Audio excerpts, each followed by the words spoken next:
Washington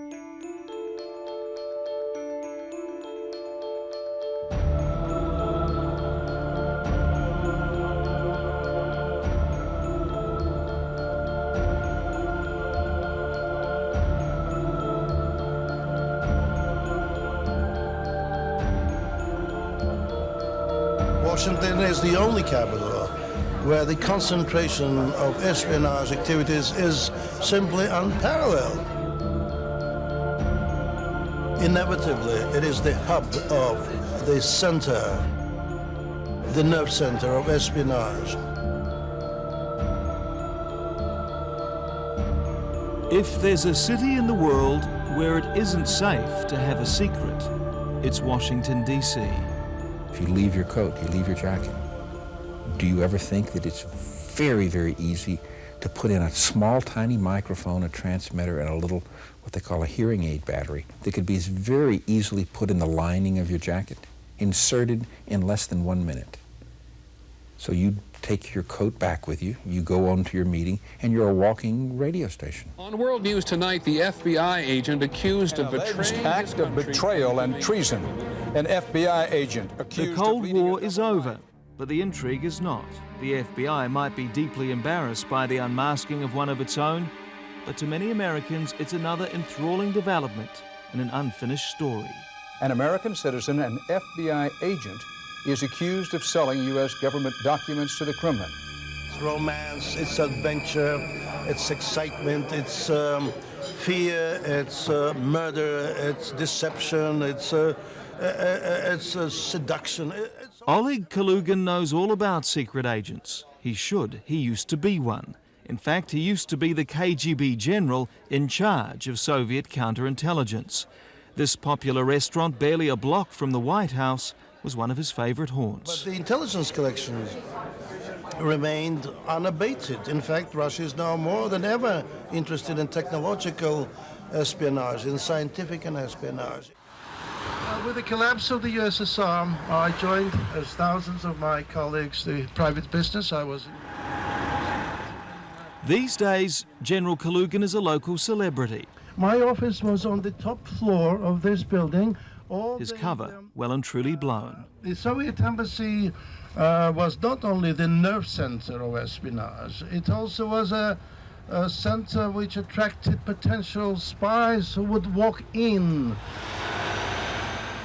What began as a cautionary tour for US government employees hosted by the KGB general and some retired FBI and CIA agents has grown into a sellout tourist attraction.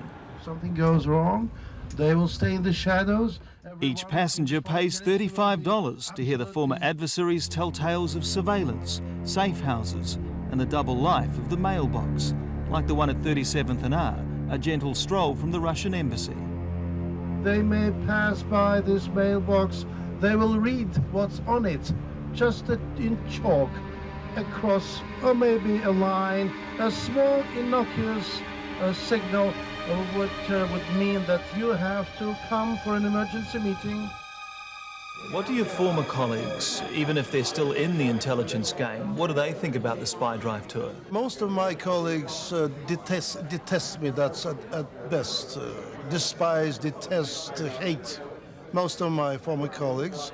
And even Mr. Putin, who is another colleague of mine, he was my subordinate years ago. He declared publicly that I am a traitor. Returning home is impossible, but the money on the spy drive tour is a lot better than a KGB pension, and it's just the beginning. Conversations of spouses like Henry Kissinger and others. Just a standard pair of shoes. It could be your pair of shoes. However, at the point they were ordered, someone modified them.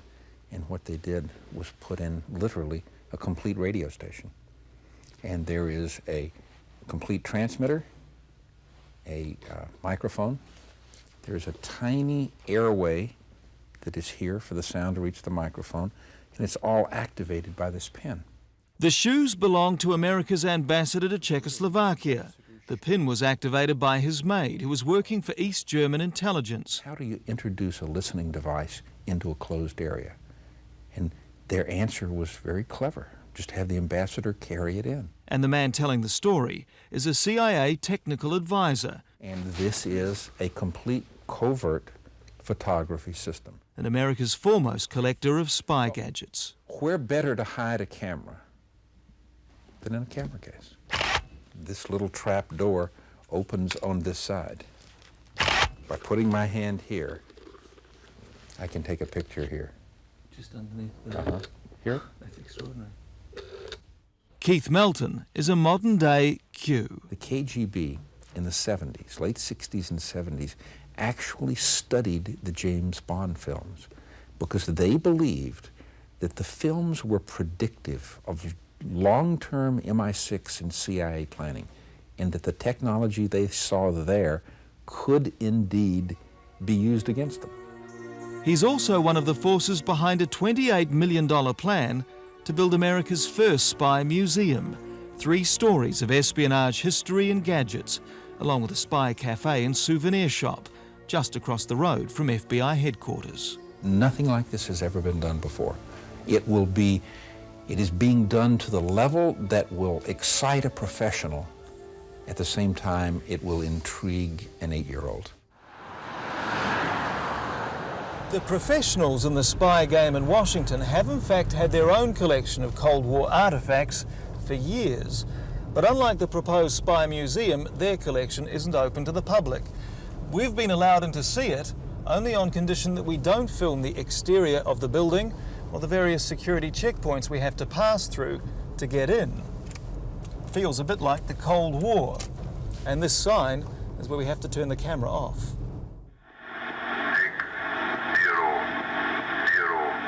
Inside CIA headquarters, you can listen to a shortwave message to a Russian spy, or see walnut shells that were used to hide codes, and a cigarette pack and cigarette case that can take pictures. What it really is a Soviet rollover camera. We have one of the most important collections of intelligence artifacts to draw. My guide through the CIA exhibition is curator Tony Hiley. And this one's been modified to become a buttonhole camera. You can see the buttons on the front, and it would have been mounted inside the jacket. The little document camera here that is only for photographing documents, and on a roll of film this could photograph about 200 documents. That tiny camera, that 200? Tiny camera, yes. Why no American intelligence exhibits in here? Well, what we've shown you primarily are KGB and Stasi, East German intelligence equipment. Those 2 organizations no longer exist. Ours still does.